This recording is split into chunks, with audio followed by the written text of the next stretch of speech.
¿Cómo va? Hola. Uy, 15 grados en Bariloche con sol. Ay, qué lindo. Oh, para ponerte la malla, 15 grados. Vamos, vamos, vamos, recorramos el país. Hola Gaby, hola Mónica, ¿cómo va? Sí, este aislamiento hace que uno tenga muchas ganas, ¿no? De recorrer el país. Para quienes, hola Iván, desde México, bueno, para quienes no conocen, Argentina es un país fantástico, tiene de todo, así que me parece que después de esto, cuando si Dios lo permite, todo se aquiete, o mejor dicho, todo se empiece a mover, ahí empezaremos a recorrer el país de nuevo, ¿no? Sí. Qué ganas de salir a la ruta. Sí, ya lo creo. El ejercicio, ¿no? De la libertad. Argentina es hermosa. Es hermosa. México también. Yo he tenido la suerte solo de estar en Quintana Roo, ¿no? Pero la verdad que divino. México tiene algunos de los lugares más lindos que yo he visto en mi vida. Cuando visité Tulum, esto de...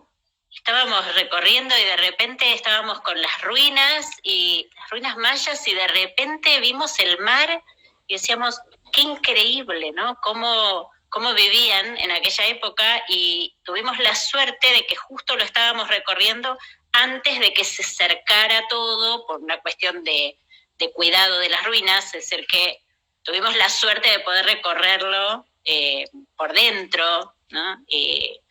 Cuántas cosas lindas hay para ver en este mundo, ¿eh? Impresionante. Sí, dicen que México es muy lindo. Bueno, ya podremos ir, ya nos podremos abrazar. Mirá, Uruguay. ¡Ay! Saludos de Montevideo, qué lindo. Mirá qué bien. Ay, Montevideo, bueno, tantos lugares, Punta del Este y Colonia, qué lindo. Bueno, después podríamos hacer una encuestita en alguna historia para ver desde dónde nos escuchan. Sí. Pero vamos a arrancar en el día de hoy. Vamos a arrancar. Suscríbanse a nuestro canal de YouTube y si quieren escriban a violenfp.specialist@gmail.com para anotarse en el curso sobre perversiones. En las redes sociales no se contesta porque lo organiza otra entidad, así que no pregunten en las redes sociales. Anótense escribiendo a violinefp.specialist@gmail.com. Bien, ¿de qué vamos a hablar? Hoy vamos a trabajar sobre el objeto A. El objeto A es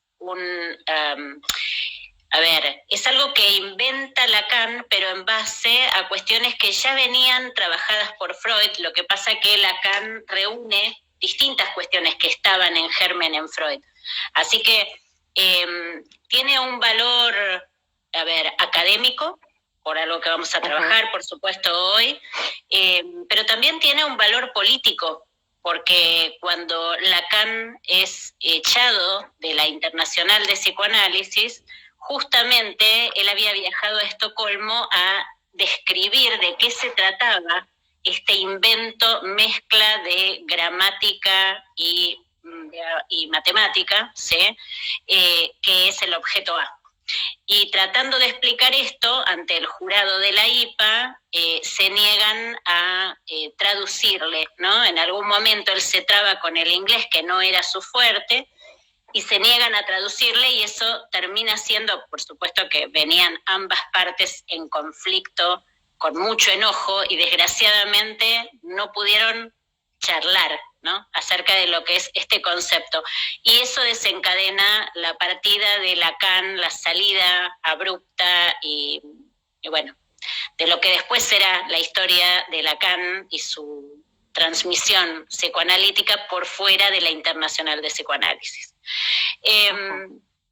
Hoy vamos a trabajar, por qué Lacan llega a este concepto de objeto A y cómo se ve en la clínica también. Es decir, lo primero que les voy a decir es que ustedes pueden percibir claramente el objeto A. Generalmente se habla, estoy viendo saludos desde Grecia, qué lindo, qué lindo. Generalmente lo que se ve cuando hablamos del objeto A, se dice como algo tan raro, tan difícil de comprender en la clínica. Hoy vamos a tratar... El deseo y esa cosa tan difícil de entender, con letras y rayas y cosas raras. Exactamente, es, digamos, a ver, el objeto A empieza a pergeñarse alrededor, digamos, ya del seminario 10, es fuertemente donde lo trabaja, ¿sí?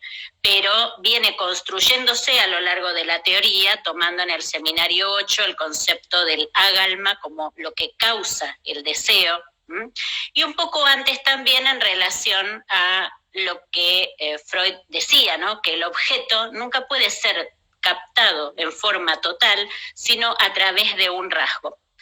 Todo esto, esta pregunta acerca de, bueno, ¿qué sería ese objeto que desencadena la pulsión, ¿no? ¿Qué sería ese objeto que nos causa? Y por otro lado, ¿qué relación tiene con el objeto perdido? Esa refundición de ambas preguntas va a dar lugar a lo que Lacan llama el objeto A. Vamos a primero iniciar por algo muy sencillo, porque me interesa que tengan como la percepción corporal del objeto A, para después en todo caso poder meternos en la teoría. Aquí en Argentina se decía hace muchos años que cuando, supongamos, no sé, un hombre o una mujer miraba a una persona, a otra, ¿no? Un hombre o una mujer, pero digamos con deseo, se producía un flechazo. ¿Qué es ese flechazo? ¿No? Se usaba esta palabra, incluso ahora no tanto, pero tiene mucho que ver con esa sensación de que un flash, como que la mirada del otro deja encandilado al sujeto, hay algo que lo toca en el cuerpo. Esa es la prueba, digo, para tomar un ejemplo por demás sencillo, de que cuando hablamos del objeto A, vamos a estar hablando en dos niveles. Por un lado, es un agujero que es el que une los tres registros. Yo ahora les hice algo para mostrárselos. Pero por otro lado, es un objeto que tiene materialidad, ¿sí? Es un objeto que tiene presencia y que golpea el cuerpo. Podemos pensarlo, por ejemplo, en relación al flechazo, o a veces, a ustedes seguramente les ha pasado alguna situación en la que están ustedes frente a alguna tarea, algo, y perciben que alguien los mira. Pero no es que están viendo por el rabillo del ojo, no es que ven a alguien o que suponían que esa persona se iba a acercar a ustedes, es que lo sienten en el cuerpo y tal vez se dan vuelta y efectivamente alguien los está mirando. Uno dice, ¿qué es eso? ¿Qué es eso que hace? ¿No? Uno puede entrar por el lado de la intuición, no sé, de muchas explicaciones, pero lo interesante ahí es el punto donde el objeto A es un objeto que tiene materialidad, es una materialidad incorpórea, pero la tiene, y tiene presencia, ¿sí? Entonces, también cuando la gente se enoja dicen que tiran espaditas con los ojos o que te tiran una mirada matadora, ¿no? También, sí. Entonces, la primera cuestión que vamos a decir es que Lacan, así como decíamos que trata de refundir en un concepto, ¿no?, la idea del objeto perdido y también la idea de qué es lo que causa al sujeto en la mirada, lo primero que va a decir frente a un psicoanálisis que luego de Freud había tomado la idea de que el sujeto elige un objeto, ¿sí? Y ese objeto, vamos a agarrar algo que tengo acá, es un osito. Esto quedó del cumpleaños de 15 de hace muchos años de mi hija. Bueno, este osito. Entonces, en general, ¿no?, se dice que el sujeto miraba el objeto, ¿sí? Y el objeto era un objeto tangible. El psicoanálisis postfreudiano en algún momento entra por esta vía, ¿sí? Y comprende, ¿no?, en la vía, digamos, de cierta materialización exacerbada, ¿no?, de que el sujeto se las veía con un objeto, ¿no? Con un objeto que podía ser el objeto de amor, y esto estaba tomado, por supuesto, desde ciertas partes de la obra freudiana, ¿no? Donde Freud hablaba del objeto de amor. Ahora bien, esa lectura que hace Lacan más al dedillo, ¿sí? más en detalle, lo que ubica es que en realidad no es el todo del objeto lo que me interesa, ¿no? O lo que le interesa al sujeto. Es un rasgo, ¿no? Y esto es lo que Freud dice cuando trabaja, especialmente, digo, a alguien le puede haber llamado la atención cuando Freud trabaja los detalles, digamos, de las identificaciones, por ejemplo, y trabaja especialmente el segundo tipo de identificación, y pone tanto el acento, ¿no?, en lo que llamamos el einziger Zug, que es el rasgo unario, ¿no? Lo que después Lacan va a trabajar con. Pero en definitiva, es que importa el rasgo, ¿no? Entonces uno muchas veces cuando estudia psicoanálisis, ¿no?, piensa, bueno, sí, el rasgo, y aprende casi como de memoria, ¿no? Qué cosa corresponde a la identificación primaria, qué cosa a la secundaria, ¿no? El einziger Zug y el tercer tipo de identificación. En realidad lo que dice Lacan es, ok, trabajemos el objeto como objeto parcial. Lo que se produce allí es que algo desencadena la pulsión en el sujeto, ¿sí?, pero es algo dentro de este objeto. Por ejemplo, en este caso podría ser el brillo, ¿sí? O la transparencia. Digo, cuando ustedes trabajan con los pacientes, siempre pregunten por los detalles. En los detalles está todo, y en los detalles está el objeto A. Siempre lo van a encontrar ahí. Cuando uno dice, bueno, ¿qué es lo que le llamaba la atención de esta persona? ¿Por qué le gusta? ¿Qué hay en esa persona? Y puede ser que la descripción sea vaga. Digo, vaga en el sentido de muy amplia. No, puede ser, pero no importa, porque dentro de esa errancia que tenga el sujeto al describir eso que no sabe explicar bien, seguro va a estar ese rasgo del objeto. Entonces, Lacan inventa el objeto A para salir, digamos, para subvertir esta idea de que el sujeto elige al objeto. Y dice, no.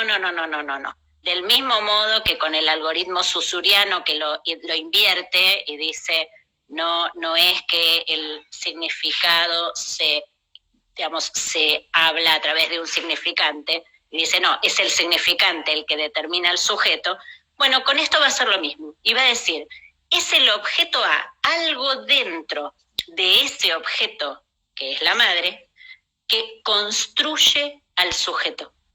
Es decir, que el sujeto se constituye como consecuencia del desprendimiento, ¿sí?, de ese objeto A, de ese rasgo que va a causar en él que busque en sus parejas o en las distintas personas del futuro, digamos, retornar a ese objeto inicial. Entonces, el para qué en la teoría, ¿sí?, podemos ubicarlo allí, en este intento de Lacan de diferenciarse de los postfreudianos y de la materialidad de un objeto, ¿sí?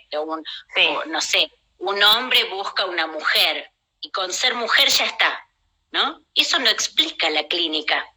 Bueno, ¿qué rasgos en ella?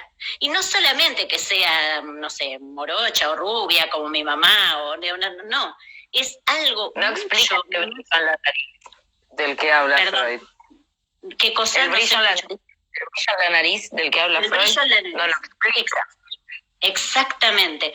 Entonces ahí vamos a ver, cuando yo les cuento esto, ¿no?, de que busquen en las narraciones de los pacientes, ¿no?, es porque uno dice, bueno, a ver, si cuando hablamos del objeto hablamos de un rasgo, bueno, ¿qué significa esto en la clínica? Porque si no, todo es como una gran teoría, claro, ¿no? Teórico que no se entiende. Claro. ¿Qué es esto? Es un adjetivo. Esto es. Ustedes tienen que buscar qué cosa adjetiva a ese objeto. qué características, qué rasgos, ¿sí? Adjetivos. En ese punto, en algún momento, van a ver que vamos a ir trabajando, ¿no? ¿Qué podemos tomar nosotros de la gramática? Porque si no, el inconsciente está estructurado como un lenguaje, es repetido una y otra vez y no se entiende. Bueno, a ver, ¿cómo busco el sujeto en la frase? ¿No? Así como hoy decía, el objeto A se busca en ese punto, por ejemplo, del adjetivo, o, por ejemplo, en adverbios de modo. Por ejemplo, vamos a tomar, ¿no? Vos decías el brillo en la nariz, ¿no? O la piel blanquísima de la señora K, ¿no? Que en Dora es un lugar de aspiración. Hay algo que le mueve, que ella no puede sacar la mirada de ahí. Por eso dice Lacan, el objeto atrapa al sujeto, el objeto constituye al sujeto. El sujeto queda ahí coagulado, ¿sí? Buscando, no puede sacar la mirada de eso que lo ha fascinado. Entonces, si tenemos esto, tenemos, por ejemplo, otro más, por ejemplo, en el hombre de los lobos, ¿no? ¿Se acuerdan cuando, en el hombre de las ratas? ¿Se acuerdan cuando está con el tema de que hay una piedra en el camino? Y dice, si yo la saco y la pongo en otro lado, la señora de mis, ¿cómo es que? No me acuerdo cómo dice, la señora de mi deseo, no sé, la dama de mis pensamientos, no recuerdo, digamos, cómo es la descripción de la señora con la que se va a casar. Va a pasar con el carruaje y se va a chocar con esa piedra, el carruaje se va a romper y ella se va a caer. Entonces dice, no, la tengo que sacar de ahí, ponerla en el otro lado. ¿Y qué pasa cuando la pone en el otro lado? No, el carruaje va a pasar por ahí. Y es ahí donde, porque yo la saqué y la puse ahí. Digo, esta cuestión, pobrecito, digamos, muy delirante, muy, digamos, ese punto donde la neurosis obsesiva, cuando toma al sujeto, se le vuelve incesante, ¿no? El pensamiento. Ese costado, digamos, ¿cuál es ahí el tema del objeto de elección? No es la señora de mis pensamientos solamente. Es la señora de mis pensamientos en el carruaje que cae, ¿sí? Por eso Freud va a diferenciar en muchas partes, ¿no? Va a tener varios verbos que utiliza en alemán, y yo no sé alemán, así que ustedes lo pueden buscar por otro lado, pero digamos, él utiliza 3 tipos de verbos distintos para hablar de el ver. ¿Sí? Por eso no es casual que Lacan hable del objeto a mirada o de la pulsión escópica, porque en Freud esto es capital. Una de esas formas verbales, Schauen o algo así es parecido, no recuerdo, es la que incluye el paisaje. Él separa, una es la visión orgánica, pero esta a la que yo me refiero en particular es un tipo de visión que incluye el paisaje. Entonces, el objeto A, allí, es esa dama de los pensamientos despeñándose merced a la piedra en el carruaje. Es todo eso junto, ¿sí? Allí, como objeto de elección a futuro, ese objeto A puede marcar que un sujeto elija mujeres a punto de caer, es decir, mujeres a las cuales tiene que salvar, ¿sí? Que metafóricamente están cayendo. Digo, allí cuando ustedes comprenden el adverbio, supongamos, el adverbio de modo, el adjetivo, cuando pueden pescar de qué se trata el objeto A, pueden comprender el lugar al cual se va a dirigir ese deseo, ¿sí? Ahora bien, tenemos entonces 2 tipos digamos, 2 cuestiones dentro del objeto A, ¿no? El objeto A es la materialidad, habías dicho. La materialidad. Otra es que es un agujero, ¿sí? Y ahora vamos a trabajar un poquito eso. Pero lo que nos queda poco tiempo. Ok.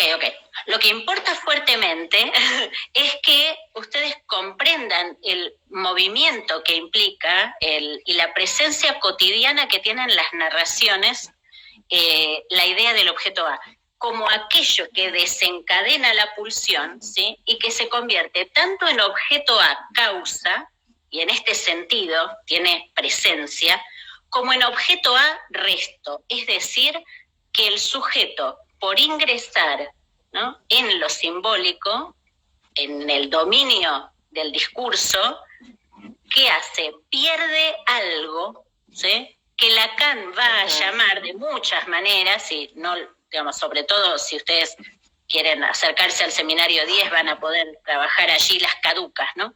Pero son versiones del objeto A, cuestiones donde el objeto perdido se juega. Entonces tiene dos aspectos el objeto A. El objeto arresto, que es aquel al cual se identifica el suicida, no hay nada de mí que sirva, y se cae, ¿sí? Y el objeto a causa, que es aquello que justamente por estar vacío, es un vacío a producir, ¿sí? Entonces, ¿qué va a producir el objeto A? Y acá se los dibujé de esta manera porque me parece que es divertida.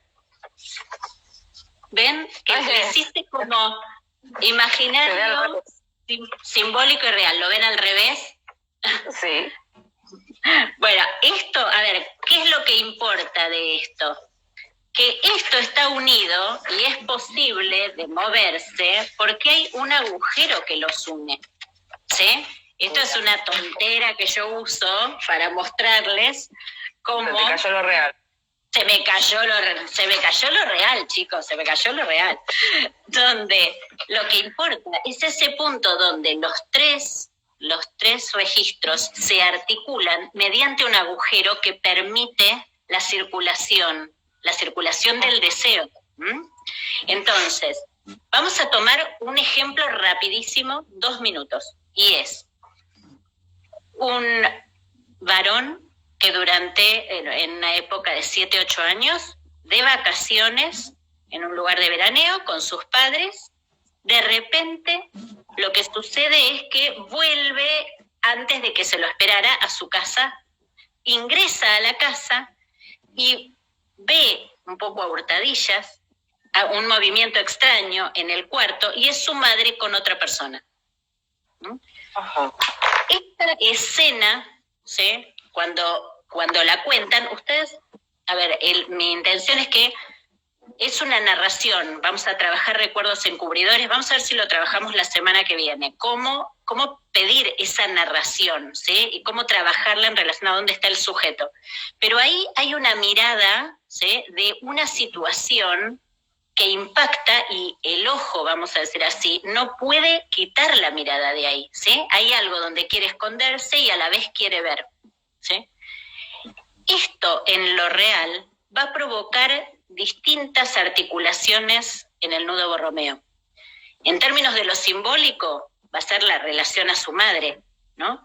Esta madre que de repente no está con el padre.